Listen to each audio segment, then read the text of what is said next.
अस्सलाम वालेकुम। ये रेडियो सलाह कुरियर जम्मू कश्मीर है। नसीमा खातून से मुख्य समाचार सुनिए।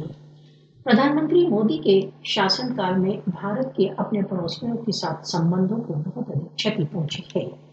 गत 2 दशकों में भारतीय सशस्त्र बलों द्वारा सीमा पर 1200 से अधिक बांग्लादेशी मारे जा चुके हैं। बांग्लादेश स्थित मानवाधिकार दल अधिकार सन 2020 में भारतीय बीएसएफ फोर्स द्वारा 51 बांग्लादेशी मारे गए। भारतीय सशस्त्र बलों द्वारा सीमा पार अधिकतर निहत्थे बांग्लादेशी नागरिकों की हत्या की जा रही है। ऐसा एक भी प्रमाण नहीं है कि भारतीय बीएसएफ द्वारा मारे गए बांग्लादेशियों के पास कोई शस्त्र थे। झूठे बहानों से बांग्लादेशी नागरिकों का नरसंहार भारतीय सुरक्षा बलों की आदत बन चुकी है। बीएसएफ तथा अन्य भारतीय बल शक्ति तथा शस्त्रों के प्रयोग पर बहुत ढिठाई से राष्ट्रसंघ के मूल सिद्धांतों का उल्लंघन कर रहे हैं।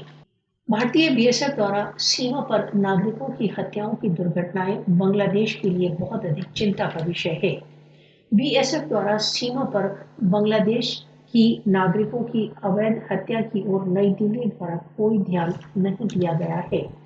नई दिल्ली द्वारा बार बार इन आश्वासनों के बावजूद कि सीमावर्ती नरसंहार को बंद किया जाएगा, बांग्लादेशियों का नरसंहार निरंतर जारी है।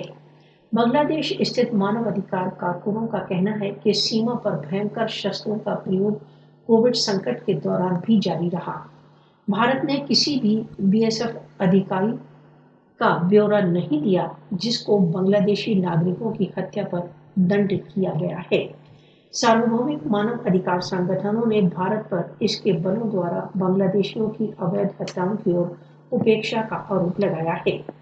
ह्यूमन राइट वॉच तथा अन्य मानव अधिकार संगठनों ने भारत से सीमा पार बांग्लादेश की हत्या करने वाले बलों की पड़ताल तथा उन्हें दंडित करने का आग्रह किया है।